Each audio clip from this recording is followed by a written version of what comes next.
Hello, everyone. Thank you for joining us. We have Benija Laney, Michaela Onyenwere. Please raise your hands if you have questions.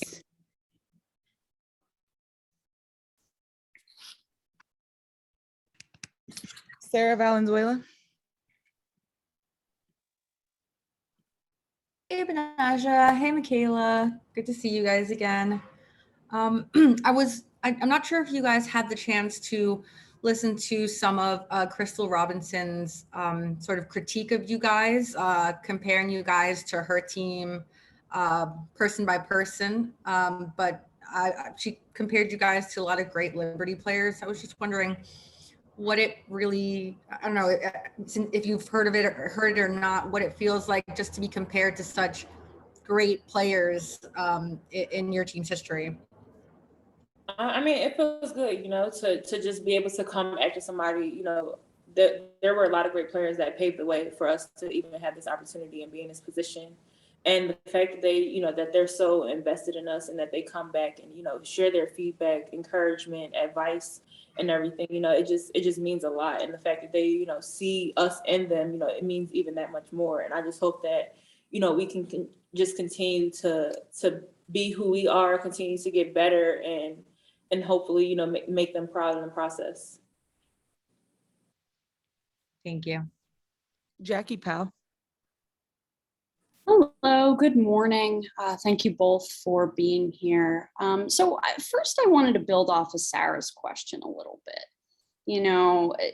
The homestead was a little disappointing at the end, and I'm curious as to how you all really are gonna take in or have taken in the knowledge that the Liberty legends have imparted on you all to sort of maybe help channel that energy required to break this losing streak. Yeah, just like Benija said, that legacy that they left just in New York in general, like that's super important for us to look to, just in, the struggles that we're having right now. But they just kind of talked to us about staying together, playing for one another, just playing like what New York basketball is and what the culture is in cultivating in the culture of basketball in New York. And so, yeah, I think that's just what we're going to take, while we're in this little bit of a skid, just continue to get better, continue to grow, and, focus on the things that we weren't so good on the last time we played Minnesota to continue to get better in that sense and finish this 5-game streak in the positives. Good. I appreciate that. I also wanted to ask, I guess, Benija, I'm sure you guys saw that Naomi Osaka was wearing a Liberty jersey. And so I'm curious, I guess, and even, for both of you, what is the impact of seeing Naomi in a seafoam green Liberty jersey at an event like the US Open that hundreds and thousands of people watch every year? I mean, it's great, it's women supporting women, and the fact that she chose, one of our own to represent, on at that stage, it just means a lot. And so, it just means that we have eyes on us and that we need to continue to just be our best. So that way, when people are watching and they're looking at us, they want to do the same thing, represent us and see everything that we have to offer. Great. And the final one for me, I want to ask both of you a little bit about the impact of Jocelyn Willoughby this season. It's a different role she had to take on, and especially during some of the recent tough losses. Like, how has she been there for you all, as someone sort of from the outside, but still contributing to the team? She's been very consistent, this whole time in this new role that she's been in. And, I've been in that position and I know it's not easy. So I just really commend her for being able to stay engaged, continue to have an input, continue to bring us together, to just be that, that voice that we need, on the sidelines when things aren't going great and we may not see, what it is. She's on us for, the positives and the negatives, and that's what we need. So just the fact that, she shows up each and every day and just gives us her all that she can in her position, it really means a lot to her, to us. Yeah, and when Jocelyn went down, obviously it was a big loss for us on the court, but she's just taken in her role so well, and we know we're getting her voice every single possession, every single practice. And she's definitely been like a fifth coach for me, and I know I can go to Jocelyn for, what's the coverage, what am I not doing right, or she'll just come to me and be really honest with me. And so I think she's been a really big voice, like Benaj just said, and we wouldn't be able to have the success that we have without her. That's brilliant. Thank you all, and good luck tonight. Thank you. Miles Ehrlich. Hi, Benaj and Michaela. Minnesota has been one of the hottest teams in the W, winning 10 of their last 12 dating back to late June. Their only 2 losses came to the Connecticut Sun, who were able to slow them down by dominating them on the boards. When you're going against an all-time center in Sylvia Fowles, who's also coming off of a 29-20 game, how do you balance the attention towards her on the glass with making sure that you don't leave too many second chance opportunities for their long-range shooters?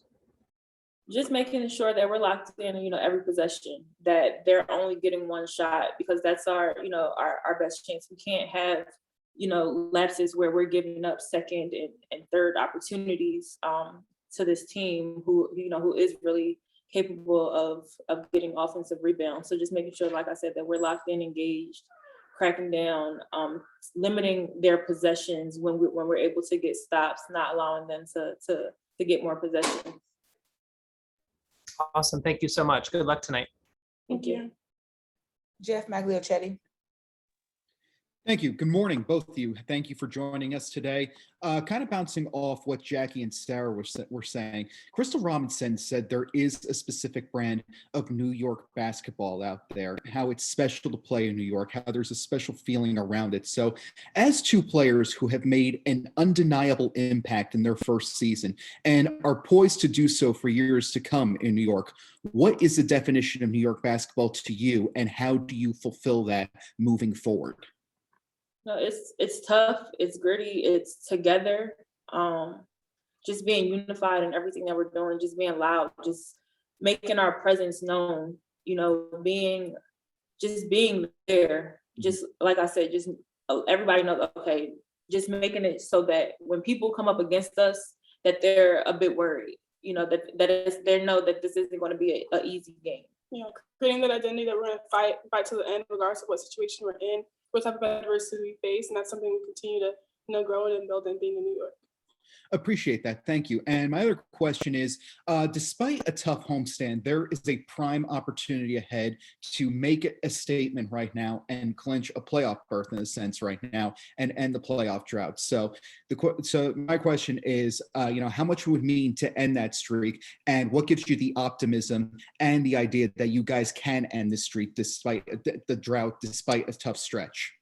I think just knowing who we are, just really understanding what we're capable of, because even though, the win and loss column might not depict, what we are, who we are, what we're capable of.